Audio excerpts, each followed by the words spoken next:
Hello friends, स्वागत करती हूँ आप सभी का सितंबर शिल्पी होम साइंस क्लासेस में।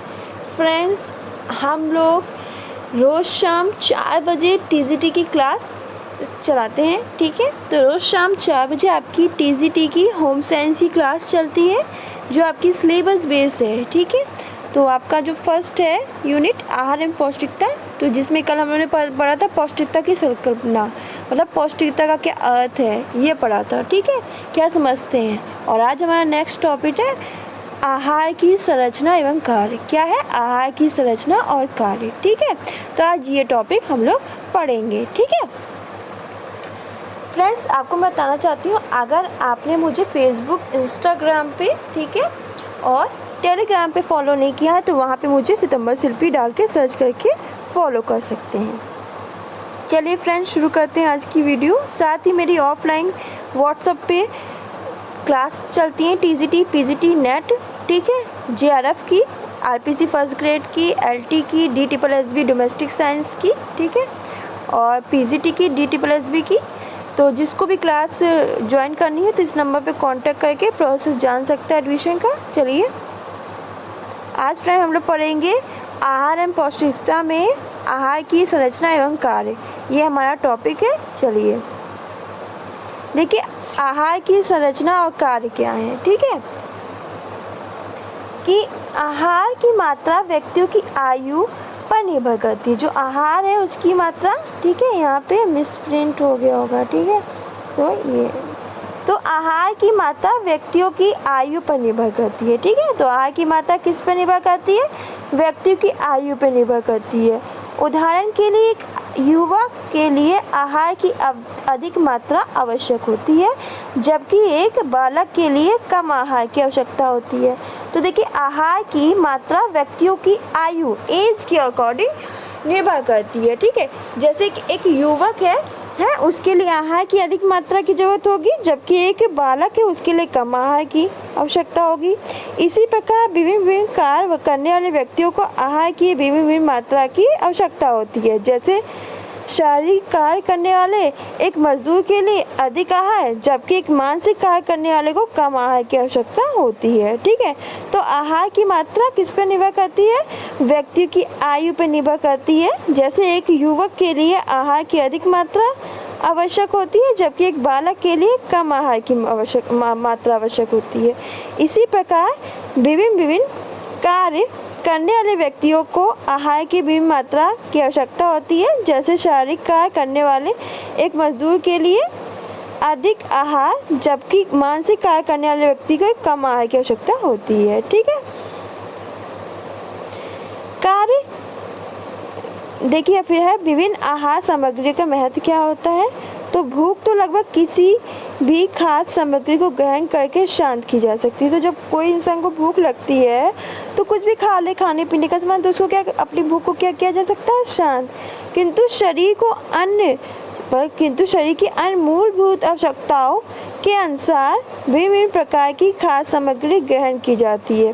पर शरीर की अन्य मूलभूत आवश्यकताओं के अनुसार विभिन्न प्रकार की खाद्य सामग्री ग्रहण की जाती है। जैसे कुछ आहार शरीर को ऊर्जा प्रदान करते हैं, कुछ आहार शरीर की वृद्धि में योगदान देते हैं। इससे भिन्न कुछ अन्य आहार शरीर को रोगों से लड़ने की शक्ति प्रदान करते हैं, ठीक है। तो भूख तो लगभग किसी भी खाद्य सामग्री को ग्रहण करके शांत की जा सकती है, किंतु शरीर की अन्य मूलभूत आवश्यकताओं के अनुसार भिन्न प्रकार की खाद्य सामग्री ग्रहण की जाती है। जो शरीर की जो मूल आवश्यकता है उसके अनुसार क्या की जाती है? भिन्न प्रकार की खाद्य सामग्री ग्रहण की जाती है। जैसे कुछ आहार शरीर को ऊर्जा प्रदान करते हैं, कुछ शरीर की वृद्धि के योगदान देते हैं। तो कुछ आहार शरीर की वृद्धि में योगदान देते हैं, इससे कुछ भिन्न अन्य आहार शरीर को रोगों से लड़ने की शक्ति प्रदान करते हैं, ठीक है। आहार संबंधी अध्ययनों का उद्देश्य, जो आहार संबंधी अध्ययनों का उद्देश्य, ठीक है, आहार संबंधी अध्ययनों का एक उद्देश्य इस प्रकार के समस्त तथ्यों को ज्ञात करना है। और जो आहार संबंधी अध्ययन क्यों किए जाते हैं? तो आहार संबंधी अध्ययनों का उद्देश्य क्या है कि इस प्रकार के समस्त जो तथ्य हैं उनको क्या करना? ज्ञात करना है। फिर आता है हानिकारक खाद्य सामग्री क्या है।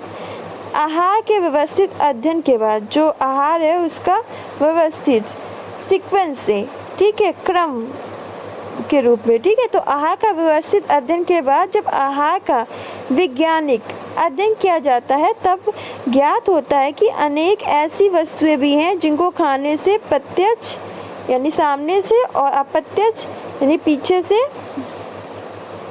या प्रत्यक्ष व अप्रत्यक्ष रूप से क्या हो सकती है, हानि हो सकती है, ठीक है। जैसे कि अब तक ये ज्ञात हो चुका है कि खेसारी दाल खाने से भयानक रोग हो जाता है, ठीक है।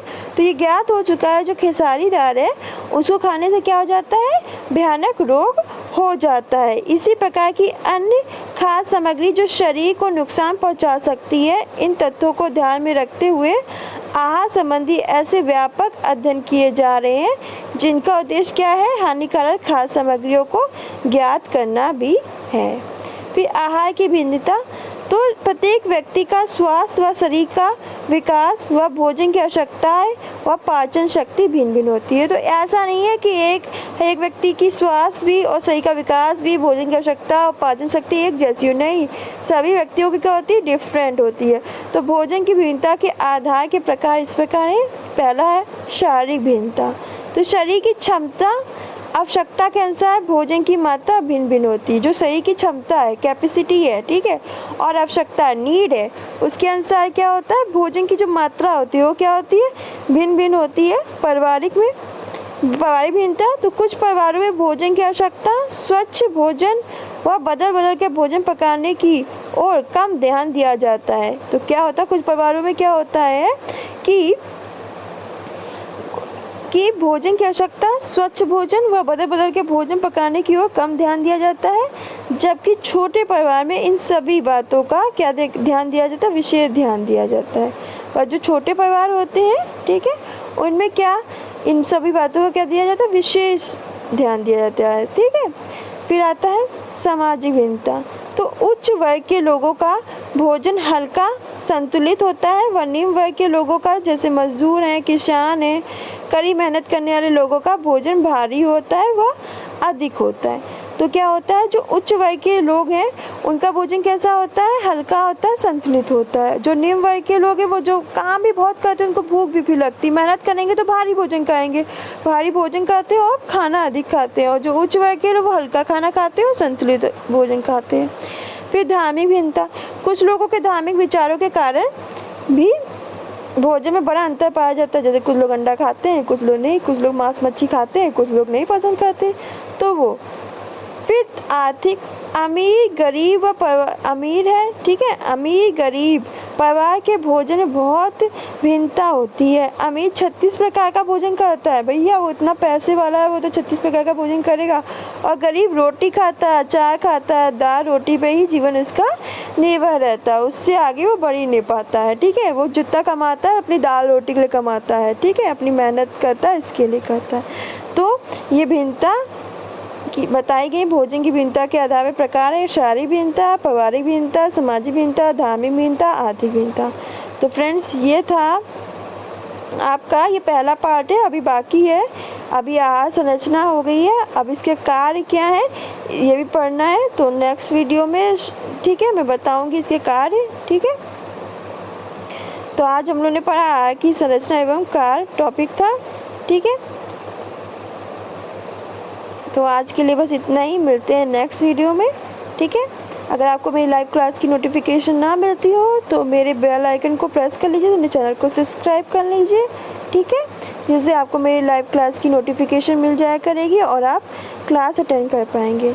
जिन बच्चों ने चैनल को सब्सक्राइब किया होगा उनको क्लास की नोटिफिकेशन मिल जाती होगी, ठीक है, और जिन्होंने नहीं सब्सक्राइब किया होगा तो उनको लाइव क्लास की नोटिफिकेशन नहीं मिल पाती होगी। तो चैनल को सब्सक्राइब कर लीजिए जिससे आपको मेरी लाइव क्लास मिल सके, ठीक है। तो फ्रेंड्स आज के लिए बस इतना ही, मिलते हैं नेक्स्ट वीडियो में। तब तक खुश रहिए, हंसते रहिए, मुस्कुराते रहिए, अपना ध्यान रखिए। धन्यवाद।